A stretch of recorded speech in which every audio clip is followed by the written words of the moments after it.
coffee. Have you had breakfast? I had oatmeal. It's my favorite. And I'm drinking my tea because I've heard that if you drink a lot of hot water, it helps with the virus not touching you. You Yeah, just I hear that Talking about having how to more leverage. time in alcohol. you heard that too? Yeah. Okay. Good morning, Julie. Good morning. Can you hear me? Yes. Yes. Hi, good We're morning. talking about ways Gonna be talking about how to leverage social media right now. Yeah. Drink a lot of hot tea. a lot of hot water. I also heard, because I had a little bit of a bug, so I just had a lot of congestion left over. But lime juice and honey Yeah. and a lot of hot water, and like lime juice is great, and like dandelion tea and like root ginger, like just boiled ginger in hot water. Really? Okay. Yes. I have I'm like everything this I need. Stay safe. So, All right, everybody. So welcome. We're going to jump right in. Just going to be respectful of people's time. So we'll probably I earmarked this for like 90 minutes because I didn't know how many people were going to come on and kind of where that discussion goes. I anticipate if it's going to be about 4 or 5 of us, then it'll probably end up being about an hour of time. And in no way, shape, or form am I going to let you know that I am an expert at this. Although I would say that I'm pretty comfortable online. So with even though I'm able to come into the office, not everybody else is based on their their classification of career and industry. And so what you can see on the screen, right, is this agenda. Can everyone see that? Side eye here. So that's what I want to be able to do is first go around, just introduce yourself. I know some of us have met each other in the past. And then let's first do introductions, kind of who you are, and then what brought you here today. What are you hoping to maybe learn or even to give back? And then we'll go through the rest of the agenda. So we're going to first start, in my view, it is Julie is up at top. So we're going to have Julie go first. Julie Goksu. Sorry, Julie Parker. oh, we limited you. Okay. So, my name is Julie Goksu. I work with Mutual of Omaha Advisors. I am their financial advisors for the Woodlands and Houston offices. So let me ask you, if you know anyone at this hard times looking for, another job, or they are looking to make a transition, they are, or just coming out of school and they are looking to get into a good career, that's what we do. They can have an initial conversation with me. So I'm going to share my Calendly link in the chat. Just send them my link and my name. And then I will take it from there. I will have an initial conversation with them. Thank you. All right, we'll go down to the other Julie. Hi, I'm Julie. Several things. I started my own business, which is helping people to learn how to communicate and connect more efficiently, networking, especially online now with this whole thing happening. Also a meetup organizer. I've got 4 of my own pages, and I partner with 4 other people. So there's 8 pages total. So we've got over 10,000 members combined. So the other thing I'm doing is starting a wine business. I'm a wine consultant for another company, which is booming right now. It's crazy. So if you know of anybody looking for wine, I'm doing virtual wine tastings, which is so much fun and really effective. And anybody who's interested or who wants to learn how to connect better, especially online, social media, networking in that respect, to be more effective and get more leads, more referrals, and get more connections. And Julie, I would love. Did you put your information in the chat yet? Because I am doing it right now. Okay, perfect. Yes, ma'am. All right. And Sherman, thank you for hosting this. You are very welcome, Julie. So yes, and then So Anna, please. Hi, yes, no, thank you everybody for being here. Thank you again, Sherman. He's a digital nomad, so he's in his element. So I'm very thankful that you created this group. So my name is Anna Guzman. I work at People's Trust Federal Credit Union. They're account executive for the Inner Loop region. And what I do is I create partnerships with organizations and provide their employees financial benefits, completely free of charge. And what I'm really here for today is to really understand or get tips and ideas on how to create a new sales cycle virtually as well. So it's really interesting. Julie, do you have a specific type of wine that you are doing? Is it New World or Old World wine? Is it in some regions? I'm just interested in that because I have been thinking of conducting my own virtual event as well. I'm just like dipping my feet in the water as of right now. But yeah, I'm just here to connect with people and talk a little bit more about how we can help during this crisis. All right, John, you're, why don't you introduce yourself to the group here? Okay, hold on 1 second here. No worries. On my camera. All right. Can everybody hear me all right? I can hear you well. Perfect. Okay. Okay, my name is John Gergeridge. I am a web content writer. I write web content blog posts for small and medium-sized businesses. So basically, I do a piece of digital marketing. I have several clients in Houston, one in Corpus Christi. I'm actually down in Corpus Christi now. Kind of got out before the shit. Man, I hear you guys are in lockdown over there. Yes. Except the 16 essential businesses, which, John, just so you're aware, I'm not breaking law here. We are an essential business. Finance. Money. I agree. Well, we're kind of in the same boat here. A lot of restaurants are doing day takeout, right? They're open until for the next couple weeks. Government offices are closed as well. Mm-hmm. Anyway, yeah. So that's pretty much what I do. I don't want to take too much of everybody's time, but yeah. No, appreciate that. Wonderful. So feel free, everyone, if you want to mute yourself. So let's kind of go over the agenda here. I'm going to share with you the agenda. This is from the meetup. So number one is want to be able to know how we can leverage Zoom. So Julie Goksu already leveraged the chat part, so we'll talk real briefly about that. And then we'll talk about I know a lot of you have kind of heard me talk about the 4 pillars of social media, so we'll jump in that a little bit from a conceptual standpoint now that we're all in on social distancing, and so a lot of us are going to need to be able to navigate the space online and how we're going to be able to do that. Calendly, Julie Goksu had actually mentioned that, and so we'll talk about that and how you can leverage that as a great kind of tagline in your email. It can also be in a link in your bio on Instagram. And so I want to jump into some of the different social media tools that are out there and get a little bit more into the weeds than we have in the past. Talk about how we can really leverage our LinkedIn connections, because I think right now it's a great opportunity to go back to our current client base, our current prospect list, people that haven't said yes yet, and see if now the time is right for them to say yes and to come on board and to work with us. And then it's all about communicate. So we'll jump right into there. At the same time, everybody, if you have something that you want to add, feel free.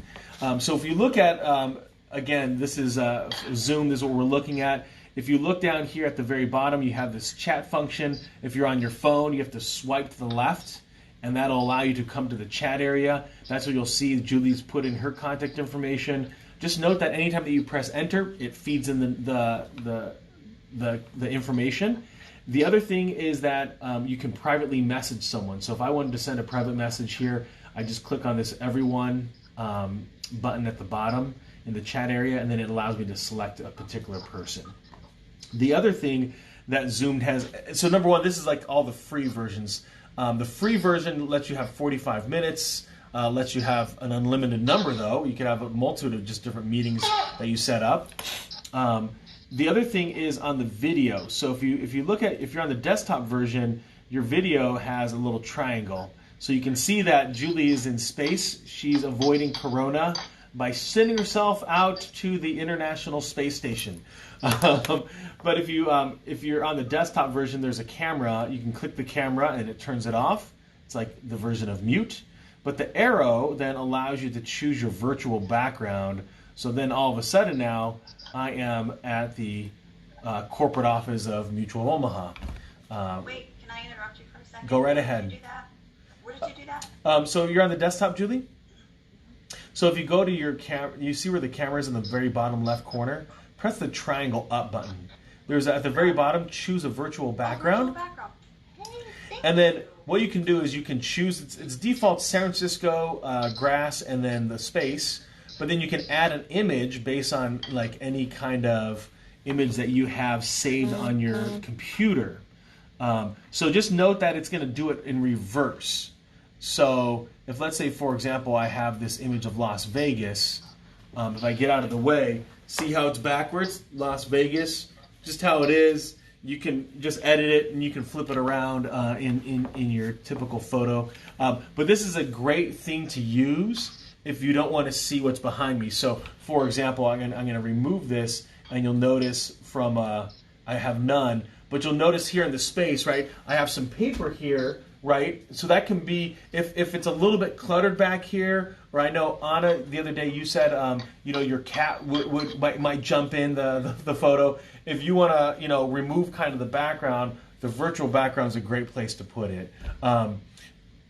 Anna's in a great position, by the way. She's in is your window in front of you, so you have natural light coming onto your face? Yeah. So one of the things that Anna wouldn't want to do is flip the camera around and have the window behind her, especially in Houston, right? That bright light's going to basically make her really dark based on lighting on her, because a lot of these laptop cameras aren't that high definition. And so what it's going to do, it's going to make her very dark, and then behind her, the window's going to be too blaring white. So it's just going to put it off. So one of the tips on Zoom, number one, is leverage it, get comfortable with it, so that way you know how to navigate. Anna, you had mentioned doing some different seminars. So one of the beautiful things on Zoom and Skype is that you can share a screen. So at the very bottom on the desktop, there's a share button. And so then if you have multiple screens open, it'll let you pull up different screens. But whatever, like let's say you have a handout, it's in a PDF format. So let me just pull one up real quick, and then let me just show you what it. Let me just show you kind of the difference of what it would look like. So if, let's say, for example, I'm trying to show someone this handbook, right? So I go through it, and so if I'm showing it to you, I'm having to scroll down through it, and I don't know how big your screen is, so seeing some of the font might be difficult. Let me ask you, Julie Parker, is the font, is it large on your screen, or is it kind of small because now it's sharing the video and the screen? It's a little small. It's a little small. I mean, it's taking a full size. I mean, I can see the size. I don't know if I can make it bigger. No. Yep. So then what, I would have to make it bigger, right? There we go. So that's just one thing to be aware of consciously, is that what Zoom does is it still keeps the video inside the picture of your screen, and then it brings on the actual screen. So you're going to need to zoom in order to do this. But one of the things I don't like about a PDF is that now I have to scroll through it in order for you to see it well at this kind of, I'm at 150% zoomed in. So what you can do is then move that PDF into a PowerPoint. So it's a little cumbersome, but you would, so then, let me just go here. And then when I'm in a slideshow mode, let me see, hold on. Let me just share this. So let me see. So do you guys now just see this welcome team? And so what PowerPoint allows it to do now is I'm just going slide by slide. And it should kind of zoom it in a presentation format, so it's pulled in a little bit tighter. So Zoom has a tendency to work better from a presentation standpoint with PowerPoint versus a PDF, just because you have to futz around with zooming in and being concerned people can see it. One of the things that I would say, when using PowerPoint, Anna, this can get something where if we have something that's a lot of text to it. Let me just show you what it looks like. Have a look here. Oh, this one. Sorry, Wrong screen. I need to cancel my. I'm in slide mode. Okay.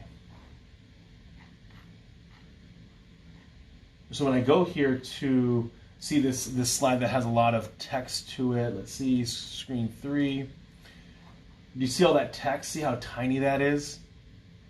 So the problem with a slide that has that much text to it, it's going to be very hard for the viewer to like get any value out of that. So a lot of times in a scenario like this, hopefully your PowerPoint is able to be shared and you can just send it to people. And then that way you don't have to be overly concerned about diving into this particular slide. I mean, in this scenario, I would just like make note of it and I would just move to the next one. Just because you don't want people like, the presentation is about you communicating, not about them trying to see what's on the screen, right? And so now all of a sudden they're distracted by what they're trying to see versus the ultimate message. So because I know Anna, you guys are very strong at communicating to the public and some financial topics, you might just want to have a look through your slides and just see, does some of these, would that be a difficult thing for them to be able to understand in a Zoom kind of atmosphere? Okay. So that's Zoom. There is one of the things that I tell people is on the tool that you're using, whether it's a laptop or a cell phone or a tablet, if you go into the bottom camera and audio function, that's where you can change how you're receiving it, right? So if you remember when you first got on, it asked you whether to use the device or to call in.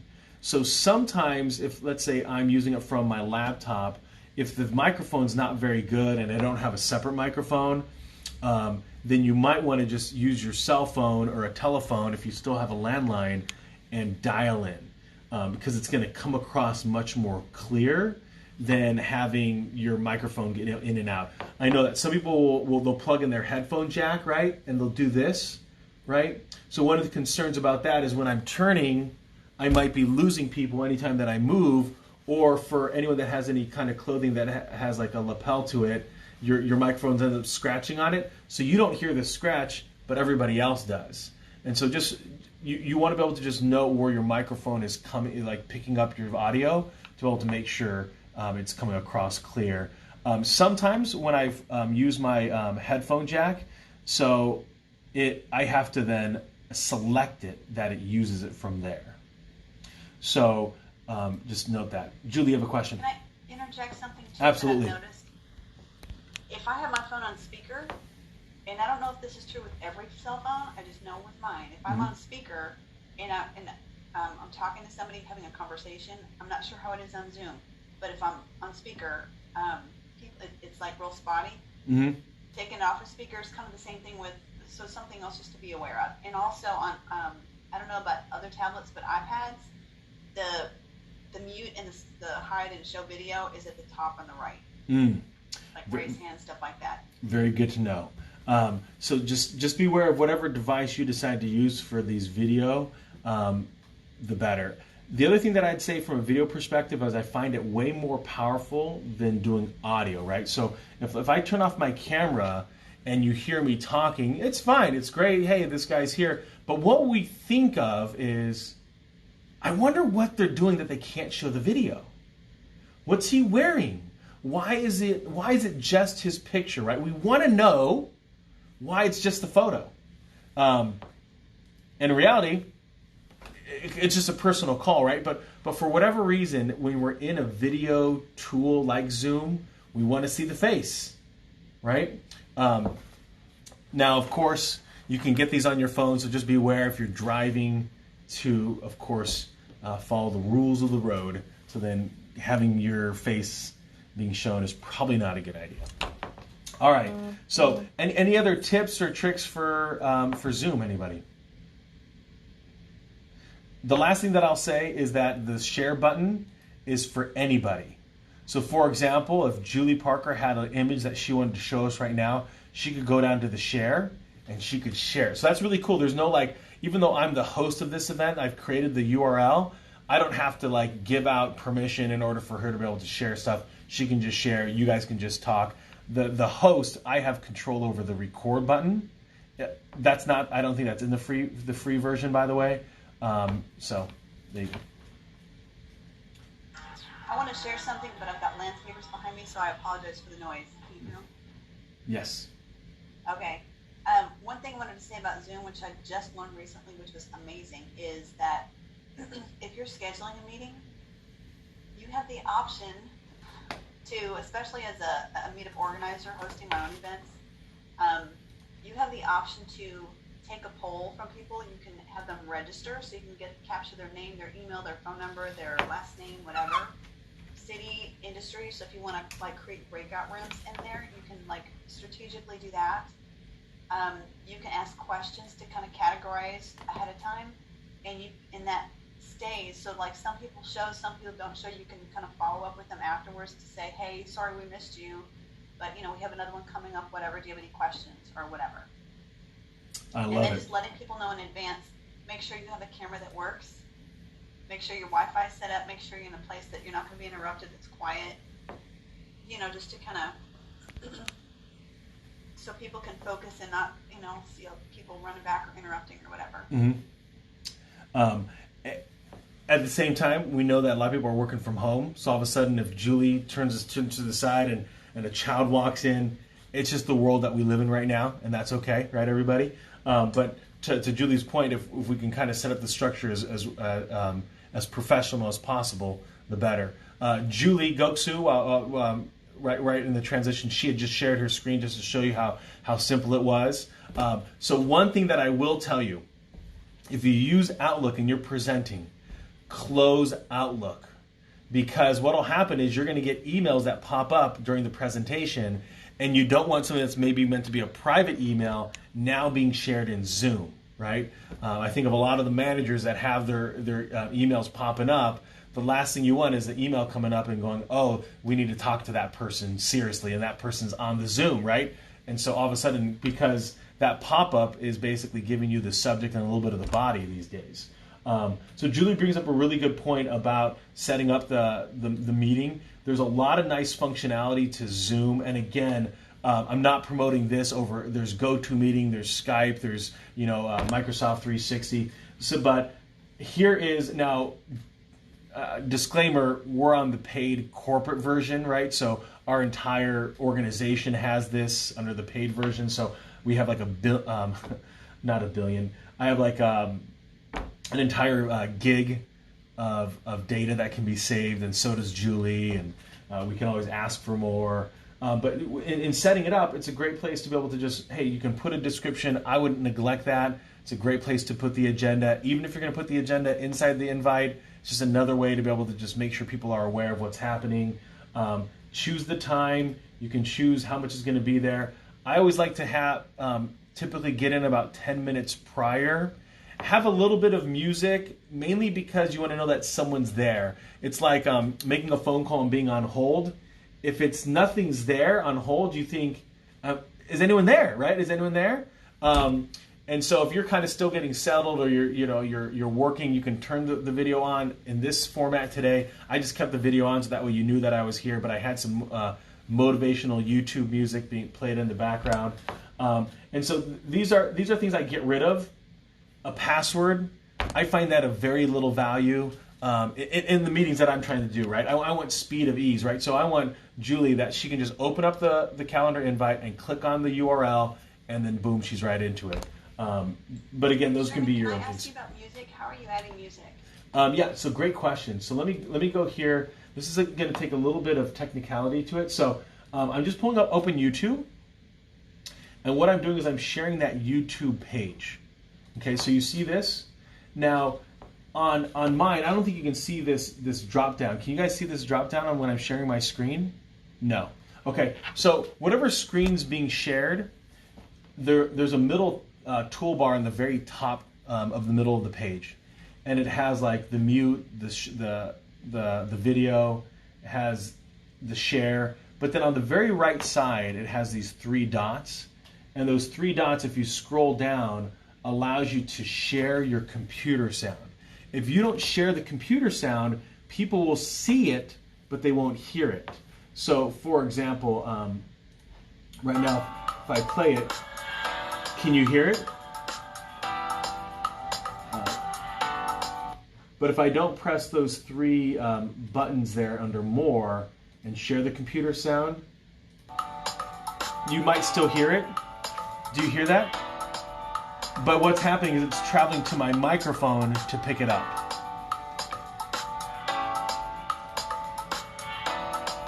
That's meant to be motivational music. I don't find that very motivational.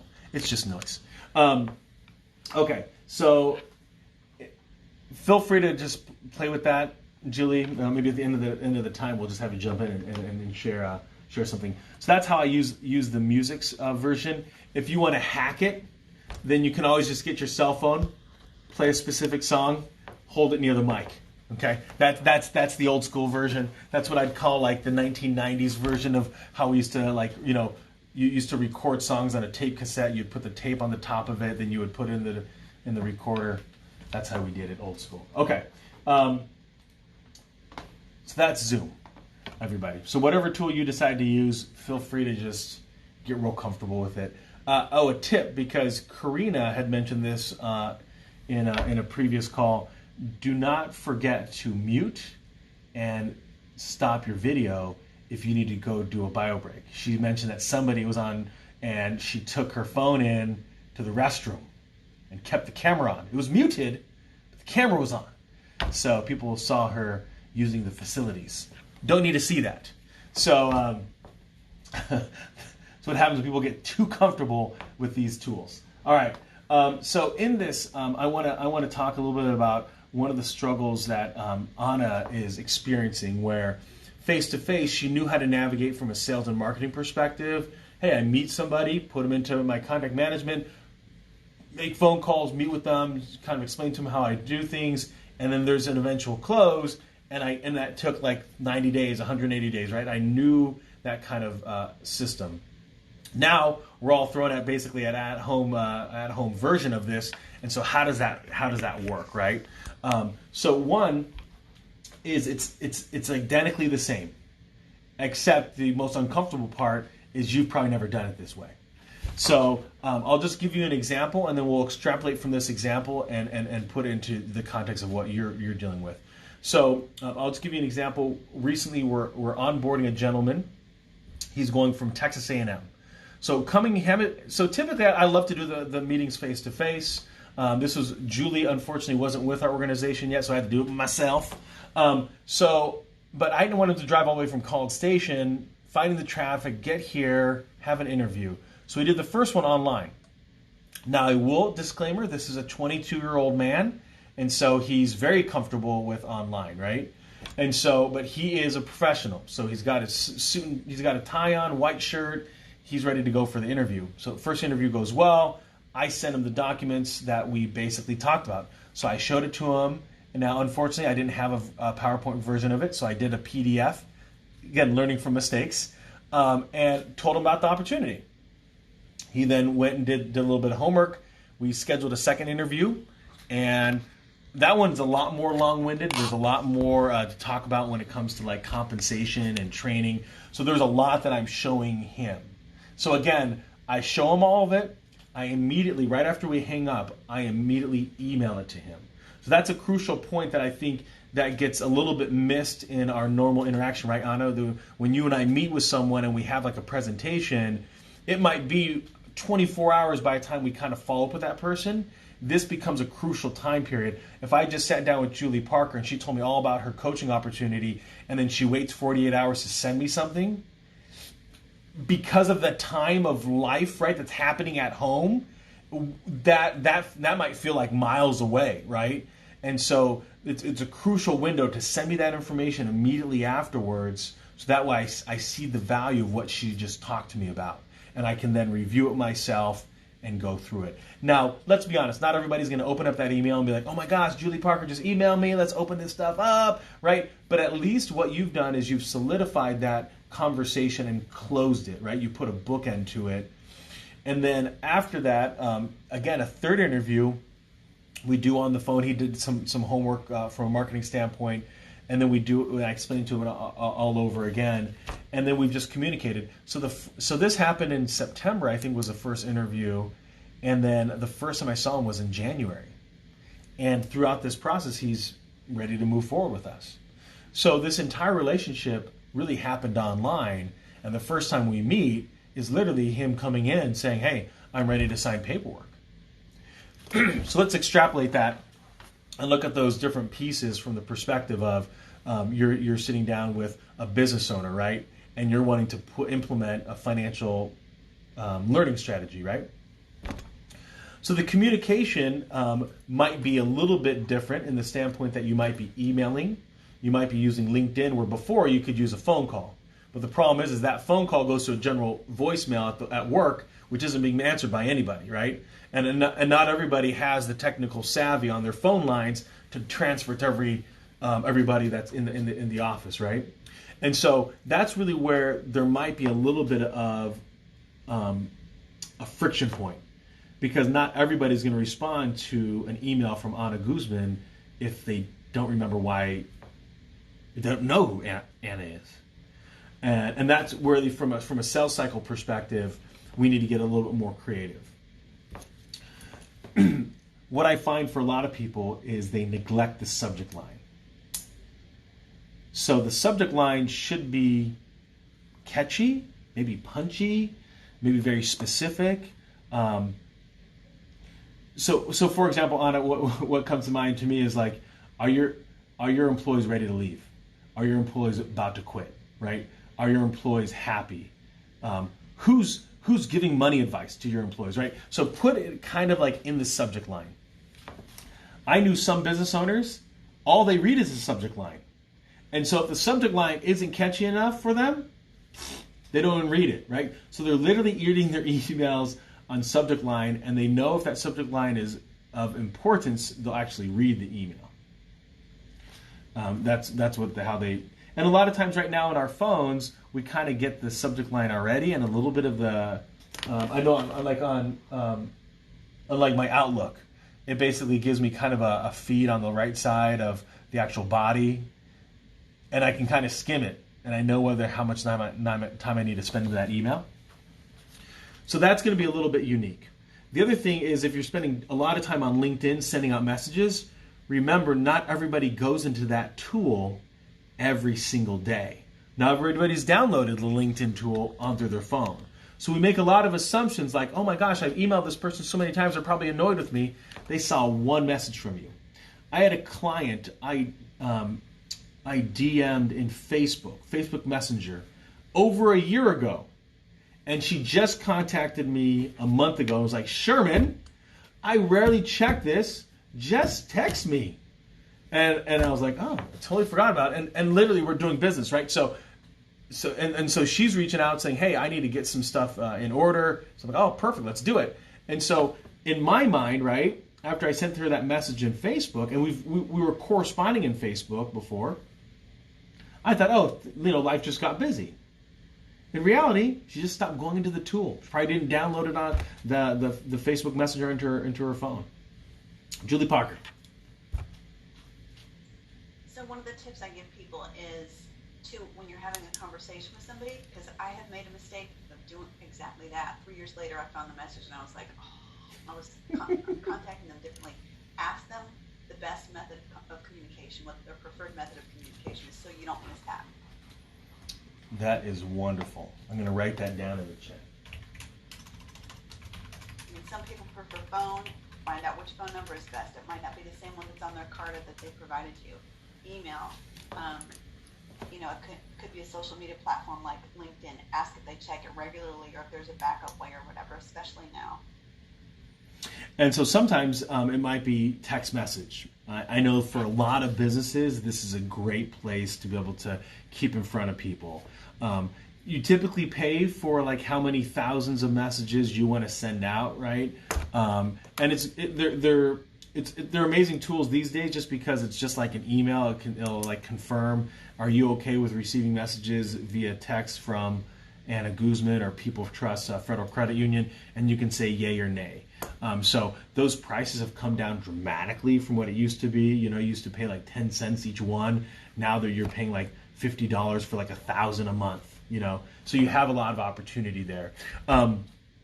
Literally that got me into a Kohl's store the other day. So I don't go into Kohl's stores rarely at all, just because I don't like the idea of shopping. It's just a waste of my time and my money. But that it was a reminder, hey, I should go over there. I think Connie's Custard over in like Cyprus gets me to come in, because I'll occasionally see like a post on Instagram and be like, oh my gosh, I want custard. So just note that that's a way to just be able to touch people in a different way. So we live in a world of multitude ways of communication. That, I think, is the problem. Phone call, cell phone, text message, DM in LinkedIn, Facebook, Instagram, TikTok, right? They're all forms of communication. The question really is, to Julie's point, what's the best way to communicate to you? And so when we can find that out from the client, we can't assume, though, it doesn't change. Because guess what? I used to enjoy getting emails 10 years ago when it was on my BlackBerry. And it was really kind of novel that, that all of a sudden my emails could come to my phone. I felt very important. Now I can't stand emails. And so if you want to really get in touch with me, you can just call me on my cell phone, or you send me a text message. But even if you send me a text message, depending on the time of the day that you send it to me, you might get neglected. Now, I will ask, let's poll the group here.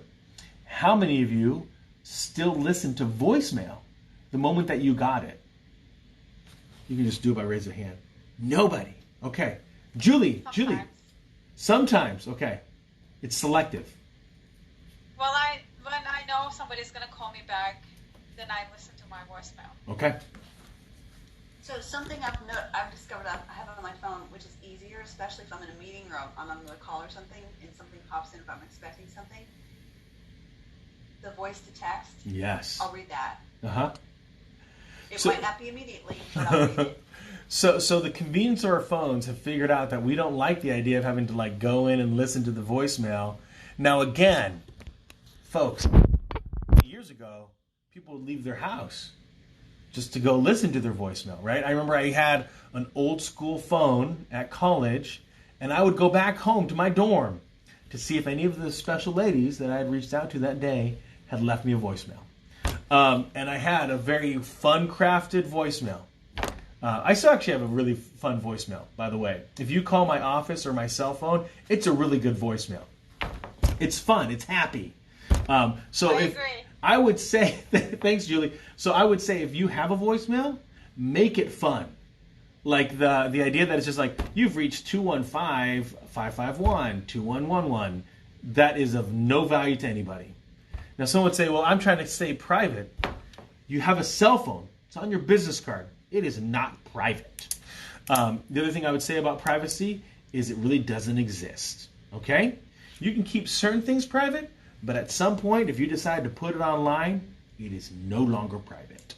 That's just the reality where we live in. Too, as a backup. Julie Parker. So, you can get a Google number for free Mm-hmm. and access it differently on your phone, and it comes in so people have to announce who they are, but same device, 2 different numbers. Or like my kids have like 5 and 6 different numbers depending on what, marketing campaign they're using, so they know where it's coming from. But you have the option to accept it or not, and then also you don't have to give out your personal number. You can text from it, voicemail, whatever. I like that. Google phone number. It is free. All right. So I like free components. So the other thing, kind of going back to this example, right, of extrapolating this idea of having a sales cycle. So there's the communication part. So if we kind of go like old school sales cycle, right, we have like a prospecting where we've met someone and we're moving them from the prospect to like an appointment stage where it's kind of discovery. We're asking them questions, how we can be of value. And then from that presentation, at some point, we're asking for some kind of close, some kind of desire for them to take action. I think for you, Anna, it's, hey, are you ready to have us come in and educate your employees? When's the big date, right? Is that kind of the next step? So then there's that ask, right? And then after the ask is the follow-up. So this is the crucial element, right? Because when we ask someone to do something, there's really two options for them to do it. They're going to say yes, or they're going to say no, and also ignoring us, ghosting us, neglecting us, never returning that phone call, never following back up with you is also a no. Just so you're aware. And so you can emotionally get rid of that. When you ask someone to take action, there's only two options. Maybe thinking about it doesn't go in the middle. It's either yes or no. And so the yes is obviously you move forward in the follow-up, but the crucial element for most people that they, and I'll be honest with you as well, I suck at, right? The follow-up. Because what happens is it turns into this, when do I follow up with that person? So if you have Salesforce, if you have some kind of CRM, you can put it into an activity and say, okay, let me just follow up with them in 3 months. Let me just follow up in 6 months. And then emotionally, who gives a crap? They said no, they ghosted you, they walked away, right? I mean, we've literally created a word, ghosted, that didn't exist before. Because we got so commonly used to people just all of a sudden leaving in the midst of engagement. So, Julie Parker, you had Can I something. ask a question about that? Yeah. So, you're talking about if people just don't reply or if they ghost you, you assume it's a no. Can you just, do you ever, or have you thought of just saying to them, if I don't hear from you, I'll assume that's a no? I think you can, if you feel like you've kind of moved. They may have forgotten or whatever. Maybe it's, you don't know the right method of communication or something came up or whatever. Yeah. This is the kind of my approach to it. I use kind of like baseball rules. So I'll reach out to you 3 times in a successive fashion. So because follow up is kind of a weakness, I've set some structure to it. So let's say after I've made the close and you're like, hey, I need to talk it over with a business partner before I do something like this. Okay, when would you like me to follow up with you? Oh, in a week? Perfect. I'll follow up with you. Today's the 25th. I'll follow up with you on the 1st of April then. Not April Fool's though. It'll be a legit phone call. So then I follow up on April 1st and I leave a voicemail. I follow up on April 8th. I leave you an email. I follow up on the 15th and I leave a voicemail or an email and it sounds something like this. Hey, Anna, it sounds like now's not the right time for you. If something changes, feel free to reach out to me. I'm gonna reach out to you in about 90 days or in 6 months. You choose that time parameter. I'm gonna reach out to you in 6 months and see if things have changed. And then I leave it at that. And then what happens though, the crucial element here is in 6 months, I have to call. Because what it proves there is professional persistence. What it proves there is I'm a person of integrity and I'm a person that can follow through and deliver. If I don't follow up ever, then it doesn't really matter. In a sense, I'll never run into that person again and I'll be fine. But when we follow through on what we said we're going to do from a contact perspective, that is persistency in its positive format, right? Now, if your email is something like, obviously you think you're better than me and you don't need my services, so go screw yourself. That is not healthy, just so you know. You can't take it emotional. I've seen those before. The exclamation points, the bolds, the all caps. I've seen them. I've read them. It doesn't make sense to me. Just because there's people can say yes or no. That's the option we're giving them. And then the follow through becomes that crucial element in a situation right now, right? We're in March of 2020. I'd say for a lot of people, if they go back to March of 2019 and call and reach out to everybody that said no or ghosted them, and just said, hey, I want you to know I'm still in business. I want you to know we're still helping employees be educated on their finances. Can we have a conversation? So go to those 105 people that you reached out to over the last 12 months and reach out to every single one of them. Let them know that you're in business and that you're there to help them. If you were to do that, you would find probably about, probably 3 to 10 are going to want to sit back down again with you. 3 to 10%. And that stat's not made up. That stat is what we've seen on the insurance game as we follow up with people on a consistent basis. So typically what we find is people, that the subset that you sit down with year one in 2020, some will buy in 2020, but those no's, some of them are going to buy in 2021. And then some of them actually will buy in 2022. The rest are going to be all duds. So the moment that we actually have a systematic way of approaching people, it almost becomes easy. So it's almost the goofiest thing in the world. Anna, you'll be reaching out to a business owner in 2021, and they're going to be like, yeah, let's do it. I've been thinking about you. And you're like, what? I've been calling on you forever, and now you're just ready to go. It's going to feel crazy. At the same time, you're going to laugh because you're like, that was an easy phone call. They just basically bought. They're just ready to go. When we neglect our people that said no, we miss huge opportunities. They're people that we've already had an opportunity to kind of show them exactly what we do and the value we bring to the table, but we need to go back to that. I know Julie has done a phenomenal job at this for us. She's gone back to everybody that kind of went through the process over the last year between the Woodlands and here in the Houston. And then there were people that are like, yeah, I'm still interested. Or you know what? I took that other position and it didn't work out. They sold me, what's it? They sold me Hill of Beans. They basically, they gave a good story on who they are and their culture, and I got there and it was not what they said it was. So when we keep in contact with those people that maybe didn't go all the way, we find out that those people are ready to make a decision today. Okay, so just have a look at that as an opportunity as well and it'll make it feel like it shortens the sales cycle, Anna, but it doesn't. It's all that you're doing is you're just grabbing people from the past and you're bringing them back to the forefront, saying, hey, I haven't forgotten about you. I still think you would be a great company. I think we could still add a lot of value to you. Okay. All right. Another thing I'd like to add to that is that maybe you might meet people that are not ready to buy, like you mentioned, at that specific moment, or there's organizational changes too. So there might be some interest within that organization, but you also have to consider their budget and try to figure out if they can have more flexibility with their purchases from other vendors and whatnot. So you bring up a really good Like point. that impact the decision that will be made within a year or two. So I'm going to write that in because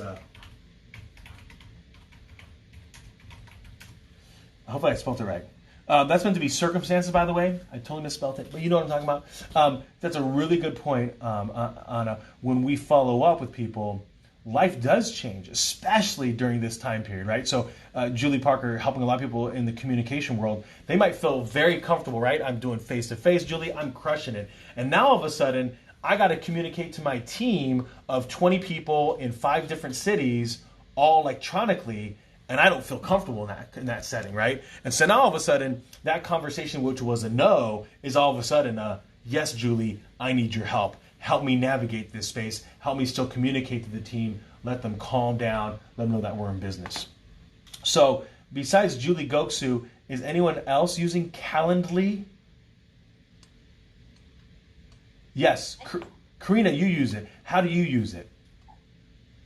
I usually, because I have the free version, I schedule, when I want someone to schedule an appointment with me and we've been having trouble connecting, I send them my Calendly link for just that particular week. And it's Okay. only for a week. Perfect. So you just show them a week at a time. Julie Goksu, how do you use it? Oh, what was that, Katrina? I just said you froze for a moment. Oh, okay. So that's a really good example of how to use it. Julie Goksu, do you want to share how you use your Calendly? Because it's in the chat of this conversation.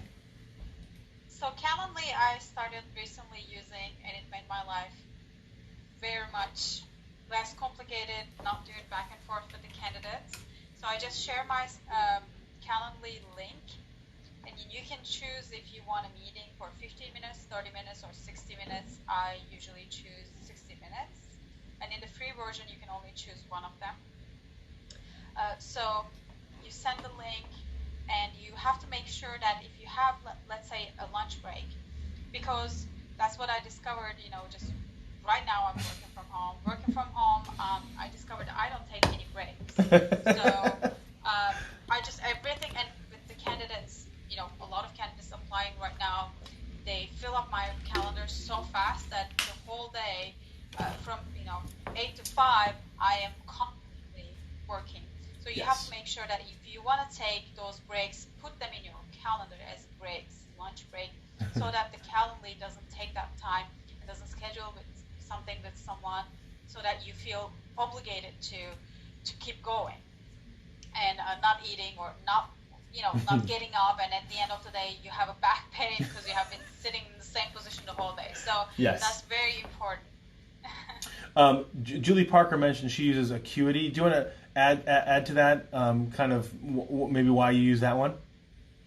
That was just the first one that I was introduced to, so I grabbed it. I love it because I can add questionnaires to people to find out and come filter through beforehand. I've got different types of stuff, like virtual coffee chats with my Zoom link in it, or if you want to do it by phone, I'll put my conference call number, conference line in there. And it can be, either for a strategy call or for just a virtual coffee if I'm meeting, a new lead or contractor, just someone to connect with. And I also sync it with my phone. So yes, Queen breaks in. I was like, oh my God. I mean, someone scheduled something. And I was like, wait a minute, Yes. So really being strategic, looking and planning ahead, making sure you put the right hours in there and what time you need for whatever. Because you might want to have 15 minutes in between phone calls or 10 minutes to go to the restroom, grab a bite to eat, come back and refresh yourself a little bit. But I mean, they're all, it depends on what you're using them for and what price range works for you and that kind of thing. But yeah, I like it because I've got different categories in there and stuff like that, and I can use the questionnaires. I can accept payment through it. So yeah, but they're all whatever works for you. So number one is Katrina uses it really for that going back and forth. Hey, Katrina, really enjoyed meeting with you. When's a good time for you next week? Oh, how's Tuesday at 8? No, not good for me. How about Wednesday at 5? No, not good for me. How about Thursday at 10? Maybe. How about 10:30? All right. Now all of a sudden we just sent back and forth 10 different emails when all she could have done is, here's a link, click on it, and you can find some time. Right? Yeah, and I make it about them. So usually I'll say you have 30 minutes next week for a call. You take a look at my calendar and let me know what day works for you. So I'm really trying to get them to do it, but I'm asking them for their time. Yeah, I like that. It's a great way to be able to just put forth the right language. Julie. One other thing we wanted to share just as an idea, some of those links are like, so Yes. I've created bit.ly links to kind of shorten them, make it so they fit and they can see them. You can put them in either an event, like a meetup event or something. You can put them in a text. You can put them in email, and it's short and concise. So I've got a whole list of different ones, and I've got like a little a notepad in my phone, so I know which ones are which, and I can just copy it and pop it in there. Okay. On my phone or wherever. Crucial piece there. Yeah, Katrina. That's a really good point because I do hate the long links, but what I do is really basic. I'll say, click my calendar here, and then make that the link. Yes, I like that. Karina. Hey, I was going to say there's also that tiny URL, and I actually like that one because it shows up on Facebook, because some links don't actually show on Facebook, and so that little tiny URL is really cool to condense those links, and then it makes your posts look a lot cleaner and a little more instructive. You know how people are, they're like, where's the link? That's why you have to click here. Yes. One So other suggestion, real quick, Go. if you're doing like a graphic, like for my meetup events, I will hyperlink a graphic to whatever. Yeah. So yeah, these are great. Love it. Thank you. So I just want to show you how easy it is what Katrina just shared, because I think this is somewhat almost it's so simple, right? So here's the word here, right? All you do is you highlight it, right click it here, link, and then you can put it in, right? You can put in the web address. So if it's, let's say, linkedin.com/in/ShermanOn, right? So, I spelled it wrong. And then you just press OK. Now, to Julie Parker's point, she talked about how she has noted out, she's saved these. I would definitely, if these are something that you're going to constantly be doing, I would have a look at copying and pasting this into some kind of document, so that way you're not having to rewrite it all the time. But then all of a sudden, all that someone needs to do now is click the control, the click button, and it's going to take them right there. So it's not going to, because I can only share one screen at a time. So the other thing that I would say in this regard for a lot of people, I like Katrina mentioned she only does like a week at a time. Right now, because we're in these weird circumstances, I would only go out for 2 weeks. I'd only go out for 3 weeks, right? We're not the Olympics. You don't need to plan until July. And so if so, for example, if let's say in May and now we can meet face to face, then, start give yourself flexibility in the future to eventually have face to face conversations, right? But as of right now, right? So get comfortable with doing Zoom or Meetup or Skype or however we do it. So really good points there. The other thing that I want to talk about when leveraging social media is going in here into LinkedIn. So one of the things about LinkedIn is that it's going to I'm pulling up LinkedIn real quick. Remember it's a company, so they want to make money. The way that they make money is, number one, you advertising, or number two, you paying for their premium functionality. So for a lot of people, let me just share with you some of the tips here on LinkedIn. And so feel free, anybody that's on, to share some of your tips and tricks. So number one, when I come in, this is like my go-to. Number one, as I go here to notifications, I want to wish people happy birthday. I want to congratulate people for job switches or job promotions. I really don't care who's viewing me, number one, because I can't read what that is anyway. So that's Chinese characters. But so right here, 5 people are celebrating their birthday. So I'll click on this, and I'll wish everybody a happy birthday. So I'll say happy birthday, Shelly, and then that's it. And then I'll go down, and you can see the last time I messaged her was her birthday 2 years ago. So for some reason, I missed 2019. Just did. Okay. And then I'll go down, and that's all I'll do is I'll just add their first name. Happy birthday, Kay. Happy birthday, Leanne. And it's just that one touch, right, to those people. Now they know that it's the machine that's telling me this is their birthday, but still it's that I went out of my way to do that. The next is, of course, if you have messages, go look at it. Sometimes these days, some of it are that's Julie Parker confirming. See what's there.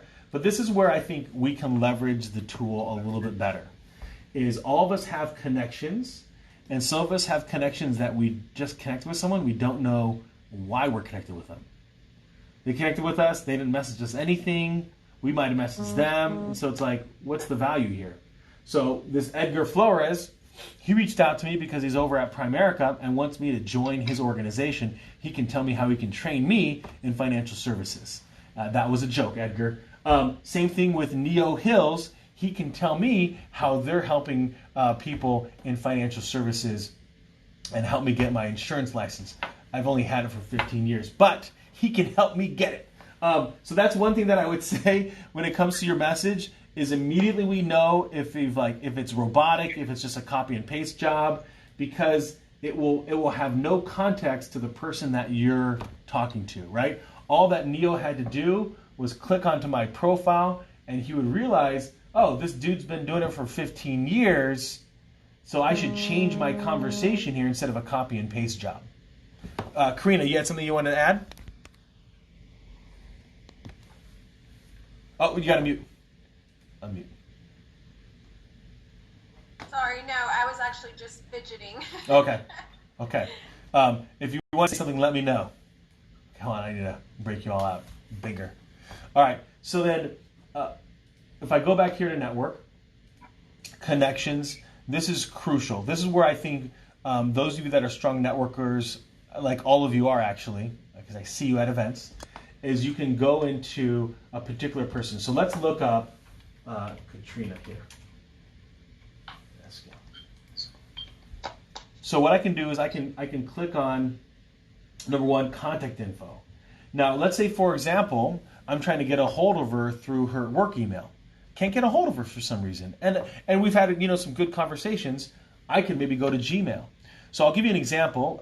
Ashley Hart had recently changed companies, and the only email that I had for her was work. So I can go here. Now, I could DM her in LinkedIn, but again, not everybody goes into LinkedIn. But then I was able to find this contact info, right? And so this might be a place that she still goes to. Katrina, do you still use this Gmail? Yes, I do. Okay. So But you have my email address at work. I do have a work email address, right? I'll talk a little bit about why I have my Gmail here too, after you come out. Okay. This can be a place that people sometimes will put their cell phone number instead of like the work email, and so it might be a place that you could make a phone call to the work phone number. The other thing is, let me see.